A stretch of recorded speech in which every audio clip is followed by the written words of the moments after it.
I'm Sunday Bowling. And I'm Meg Morman. We are casting directors. I came out to LA to do an internship through my college and did an internship in casting on a couple of television shows. And that internship led me to be hired as the casting associate for the 20th Century Fox feature casting department. I was at the studio for a couple of years before then moving into working for an independent casting director. So I've always done casting since I set foot in LA. I moved out to Los Angeles to complete the Los Angeles Film Studies Center program. Meg interviewed me for the internship while I was in the film program and hired me as an intern for 20th Century Fox feature film section. And so while I was interning there, I was asked to be the assistant to Christian Kaplan. I don't know what his official title was at the time, but Vice President of Casting, Executive Vice President of Casting, and his assistant of 3 years had quit, and he said, "You want to be my assistant?" We'd only ever spoken once before. I didn't know why he wanted me. I took the job. I wanted to be in Los Angeles, and I had $800. So I worked there in 2 years, for about 2 years, and then I worked in development. I ran a record label, realized I wanted to make movies. So I went back to working with different independent casting directors. We were at a cocktail party and Sunny came up and said, if our lives aren't different in 6 months, do you want to go out on our own? Because we were both at the time working for some high-profile casting directors, but as associates. So I said yes.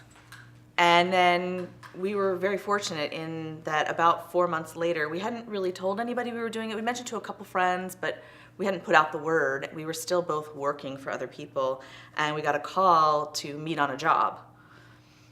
And our name had been given. We didn't know the people were meeting. Our name had been given through other friends, and so I took the morning off, and we drove to Venice and met with Polly Platt, who was going to be directing the movie, and Lisa Rotundi, who wrote it and was going to be starring in it. And we walked out with a check and the job. And we had no bank account and had filed no paperwork yet. No. And we were like, we better go do that. Like we did it that morning, basically. Yes. I was like, I better go hit City Hall. Like, we had no idea what we needed to do. The basic part of casting, most important part, is that you are providing all of the speaking roles in the project. That said, it can consist of many different aspects of finding these right people for the project. So typically we read a script, and for the primary characters, the largest roles, you make lists of names of people that you would want in your movie or TV show, whatever it is. The great thing about a casting director is that you're meeting a lot of people every day, usually when you're really busy.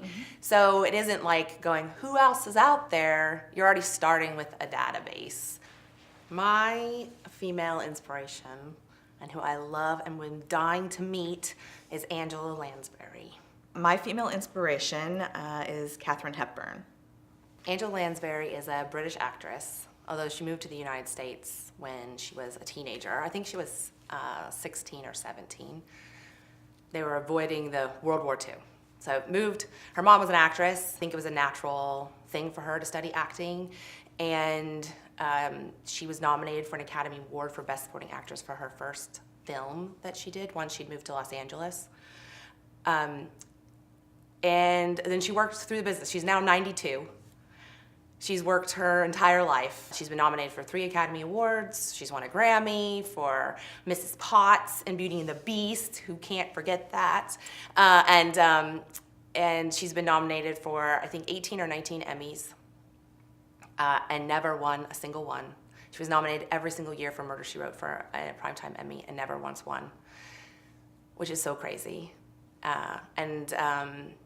I think in the last few years, she's more been doing theater. I saw her do Blithe Spirit at the Amundsen 2 or 3 years ago. And the audience gave her a standing ovation. This is the closest I've gotten to meet Angela Lansbury, so it was a very traumatic, or very emotional moment for me. Everyone stood and clapped, and you just knew you were seeing an icon of the business. perform. And she was 90, I think, at the time, and she did high kicks across the stage. Like, she is in incredible shape. Katharine Hepburn she's primarily an actress who started working in film in the mid-30s, but she also worked on Broadway for the majority of her career. She holds the record for winning the most Academy Awards in the acting category, which is 4. What's fascinating to me about that is she won the first one very early on in her career, and then she won the other 3 after 60. So like as a woman after 60, she had sort of the biggest portion of her career happen, which I've always found very exciting and interesting. I first really got to know Angela Lansbury through Murder, She Wrote. She was a writer, and as a kid, I wanted to be a writer, and I wrote poems and short stories, and I submitted them to magazines, to highlights. So as a kid, I really looked up to her and especially this character, because she was a writer. And then over time, she stayed with me as an inspiration, partially because she was such a successful lady and hit some of her most success later in life, which I continuously find inspiring, because so often people praise young people being successful, and then suddenly at a certain age, it's almost like we throw people away and forget that they still have 40, 60 years left to live. And can't they contribute? And aren't they still amazing? For me, it's like, see, you still have time. Plenty of time. There's many things you can do with your life. And then even seeing her in the play doing these high kicks across the stage at 9 years old, I was like, see, if you stay in good health, you too could be doing high kicks across the stage. I think one of the first stories I heard about her when I was a kid that really resonated with me is she was one of the first women, and she may have been the first one, but to wear pants, both in film and in public, like having her photo taken and so forth. And obviously early on when she was insisting on doing this, the studios were against it. And so on one of her early films, she had worked with the costume designer and had pants, slacks for her scenes, and she came to change, and the studio had removed all of the pants from the wardrobe. So they only had like dresses and skirts for her to wear, and so she literally walked around in her underwear until they brought her pants, because they had decided on, that's what she wanted to wear, and she didn't see any problem with that. I think it was a pretty ballsy move from what I understand of the time, which I really admire. So I'm pretty sure I was in middle school the first time I discovered Katharine Hepburn. For whatever reason, I think my dad watched a lot of Turner Classic Movies, and so then I just sort of watched with him. And I was trying to remember the first, because I've seen a majority of her films, and I think the first one was Bringing Up Baby, which was with Cary Grant and a leopard, which was unusual as well. So I think that's the first one I saw, and then that just sort of sent me on a kick of watching her films. She's in Little Women, and one of my favorite movies of all time is The Philadelphia Story, which she was a star of, and that was one of the first romantic comedies that really it was 3 characters, and the woman wasn't just a stay-at-home wife or a socialite who was getting married. Like she had opinions, and she wore pants. I believe my first discovery of Angela Lansbury was the show Murder, She Wrote. I'm pretty sure. At the time, my mom had some pretty strict rules on television. And there were many shows that she would not allow us to watch, like Three's Company. But Murder, She Wrote was a very clean show. I'm fairly certain, although I did also see Bedknobs and Broomsticks, which was made before I was born, but it was something that was shown. I remember watching it like at school or a school program, something like that. I think one of the things that she did is she had a very long career. She started in her 20s, and her last role was in her 80s. And she had a ton of ups and downs. She would be very famous. Everybody wanted her in their movies, and then she would go and she used to do a project that bombed. And she'd go up and down and up and down. And I think it serves as a reminder to me that that's possible, that one project or two projects that don't go as well as you had hoped do not have to mean the end of the career. To me, Angela Lansbury has tremendous grace and poise and always seems to have perfect posture. And I admire that she seems to be a real lady. And I think her pursuit of many different avenues of creativity is very inspiring. One of the biggest ways I think Katharine Hepburn has impacted my career is in the early years when I was learning what my taste was, what kind of movies I liked, what kind of acting I liked. She was at the forefront of discovering that. So, and I think she's a phenomenal actress. So watching her in On Golden Pond or Guess Who Comes to Dinner and seeing her style of acting really influenced what my acting was at the time, but also what my taste is. And I think a lot of what I bring as a casting director is my taste. I grew up with a stay-at-home mom who was an artist, and my dad was a philosopher. They didn't have like normal jobs.